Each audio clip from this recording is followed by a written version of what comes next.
Hi guys, and welcome to this week's collective reading. If you follow these regularly, you will recognize this first card. This is the third week in a row it's come out. Opening the heart. And this has definitely been an overarching theme this past cycle. Oh, let me get that out of the way. And we've really been called to spend time in ceremony with our heart space. Excuse me, my voice does not want to come through. I kind of feel like I want to get those out of the, they just feel like they're in the way. Right. We've really been called to spend time in ceremony with our heart space, to really tune in and listen and learn who we are. So, who are we? Who are you? Who are you trying to become? What are you releasing that is blocking you from becoming this person? And what are you introducing into your life to see this upcoming phase of growth? This has been the theme. And honestly, these are the moments that I always say to myself, I'm glad I film the card shuffle. So the shuffle obviously has been filmed earlier, but I will edit it into the end of this video so that you can watch it. If your being needs that extra assurance that these messages are reappearing and unfolding organically. So it will be at the end because, yeah, it is hard to believe that this would come out 3 weeks in a row, but it has. And that's how important understanding that this is a central theme for us at this moment. So I've actually had a read in the book for this card before starting this reading. Really, because like I said, this is the third week in a row, and I do feel there has been something missed that needs saying. And that's why it's popped up again. So the entry in the book actually talks on how the heart has a human and a cosmic level attached to it. And it talks on how we are healing both levels really at once because they are connected. But we are healing our heart and working through our grief, our traumas, or past betrayals. And opening the heart is required to push through that energy and to transmute it, right? It's harmful to allow yourself to just get in a pattern where you essentially can put yourself into a loop with your traumas. And unfortunately, it can be quite easy for this to happen, where we think we are doing the work and facing our shadows, but truly we find that we are revisiting the same moments over and over again, right? And maybe that's happening because you're going through the motions and doing what you think is the right thing, saying what you think is the right thing to say, but you can't fool your heart, right? So how do you break out of this loop?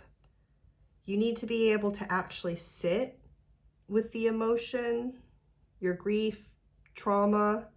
You need to be able to sit with the emotions attached to that and then keep expanding on it, the scenario basically, being really open and honest with yourself until some form of true forgiveness, heartfelt forgiveness, can be brought forth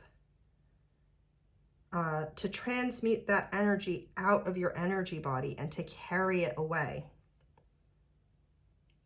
This is the opening of the heart that brings healing on the human and cosmic level. The human level, that's easier to understand. This is your day-to-day direct influence of the heart space, right? The cosmic level is plugged into your divine purpose or your divine plan. The cosmic level is often what's needed to understand this whole, like, why is this happening to me feeling, you know, when things feel overly unfair. And zooming out to the cosmic level is generally where you will find the understanding. But healing the heart will work on both simultaneously because it's just so interconnected. Some more things that are jumping out at me specifically this week are these concentric waves. I think they will be hard for you to see, but it really reminds me of a fingerprint. This connection to our individuality and this need to bring this healing to our heart for our inner child.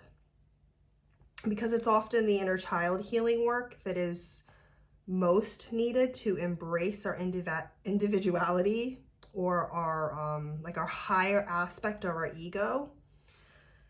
And when you can meet with your inner child as an adult, meeting with this pure version of yourself, but through the lens of the wisdom that you've gathered over the years, and when you can meet with yourself and say,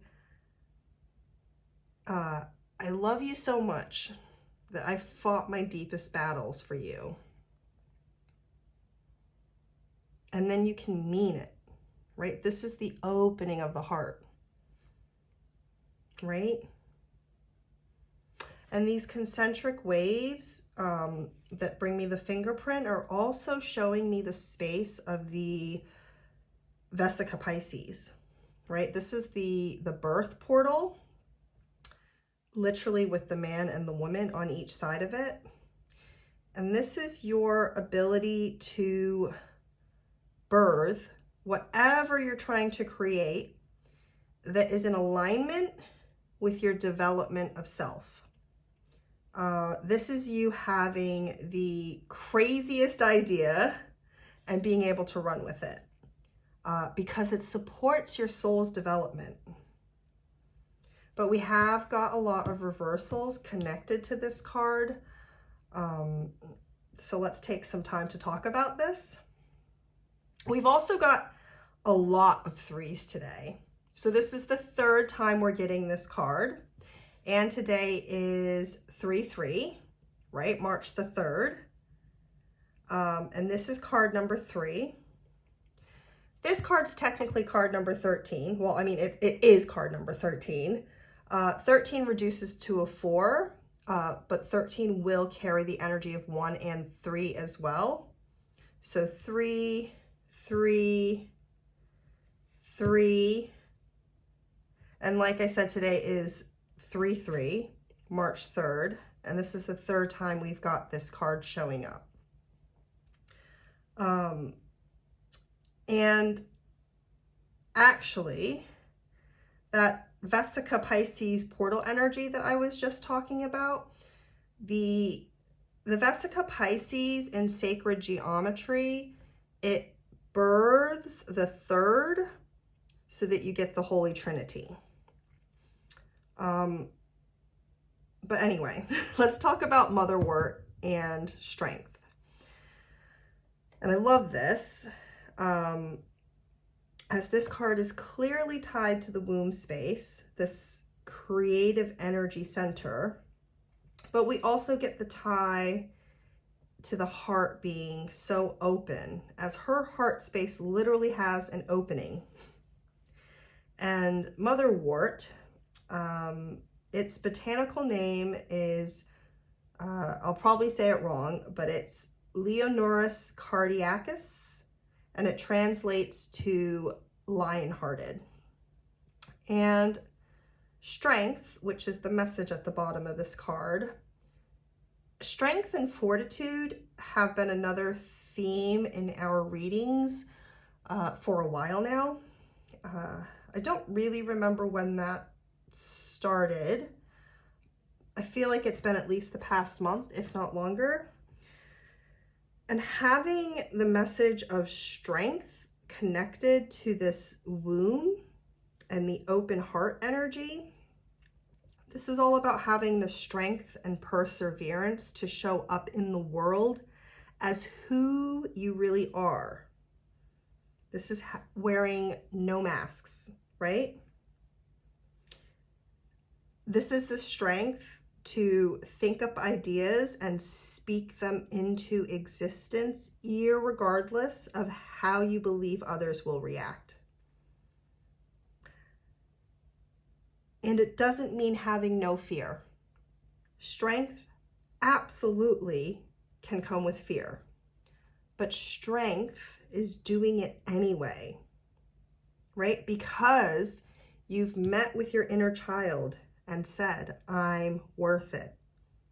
I'm tired of hiding and trying to fit inside of the box, right?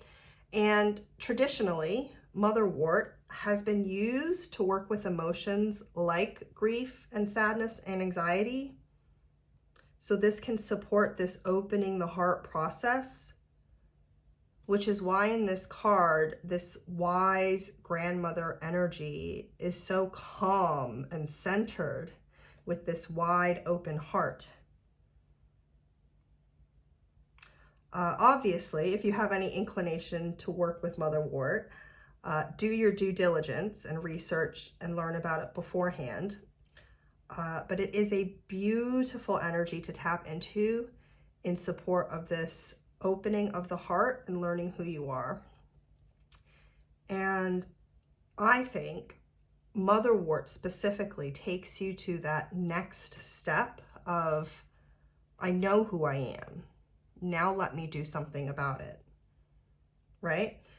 And this being reversed, which for how I read, the messages attached to the card itself, it's still the same, right? But we are having a resistance to the energy. And that's probably why opening the heart has come out for the third week in a row, right? Because there is something about us that is still closed or perhaps even depleted from being stuck in that loop without actually transmuting and releasing the energy attached to our grief. So motherwort can support this process, bringing strength to our heart space to help bring through that forgiveness that's necessary to release, right? Which in turn opens up the space for you to grow more and more into your true self. And this connection to motherwort, yes, you can physically use the herb, right, or a tincture, but I always like to remind that it's not necessary, that you can just use your focused intention and, you know, just let yourself go into a meditative state and say out loud, right? Or write it down, something to make it real, right? So go into a meditative state and say, you know, that you would like to connect with the highest spirit of motherwort and receive her wisdom in supporting you to release and transmute this grief, so you have the space to cultivate this growing strength in embodying who you truly are. Right? Say what works for you, but this is the idea. So the King of Swords, reversed. So kings represent earth in tarot, and swords is air or our mental space. So the King of Swords would be the earthy part of air, meaning he would be a very practical, clear thinker. Now, because this card is reversed, it is indicating being indecisive and indirect, right?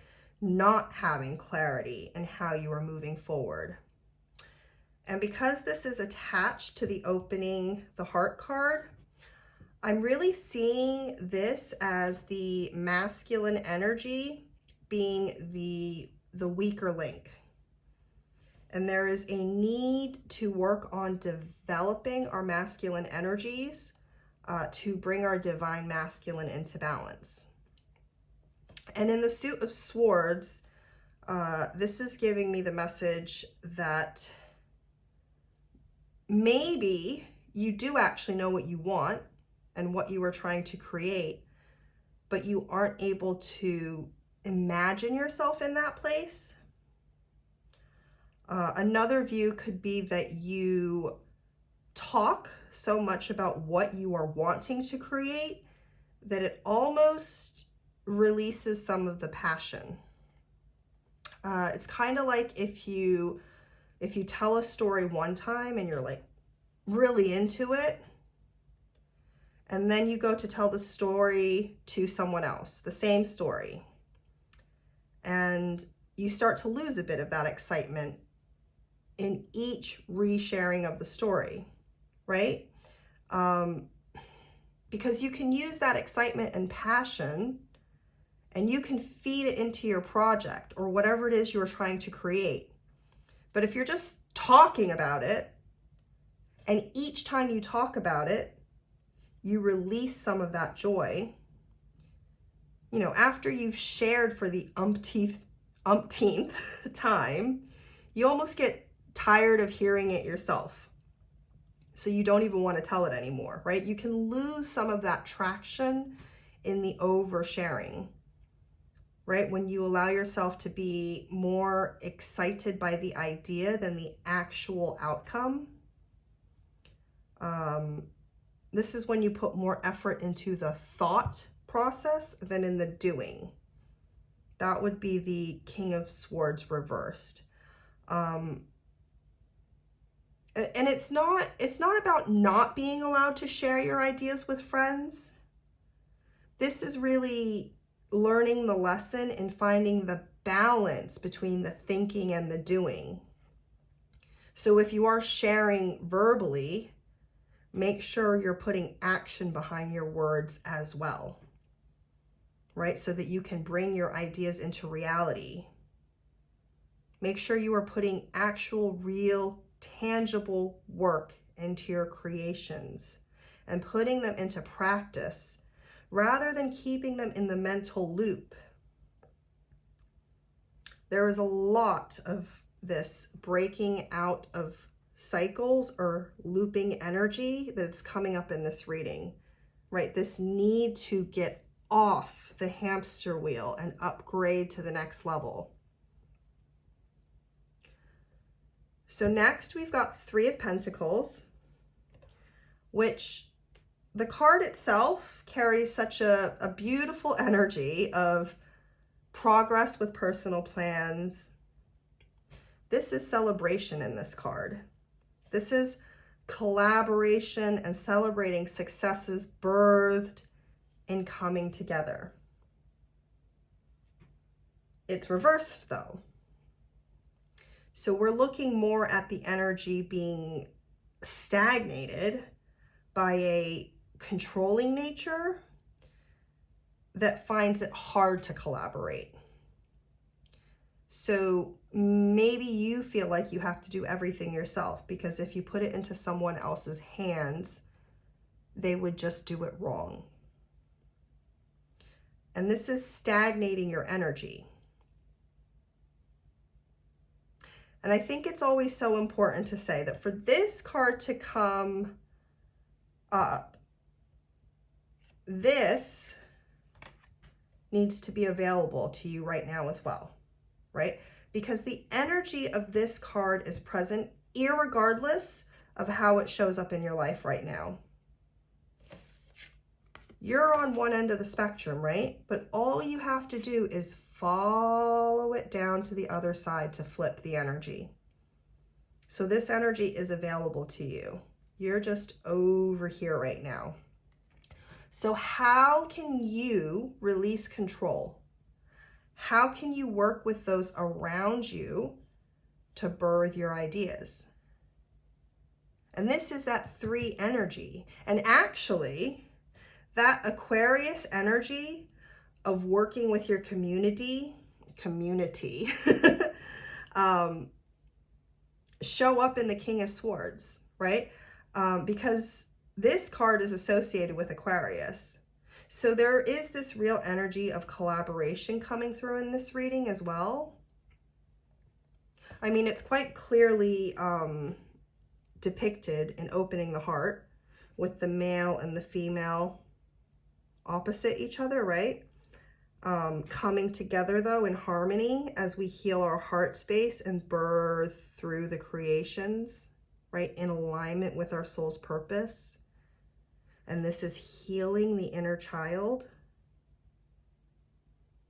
And lastly, we have Hierophant.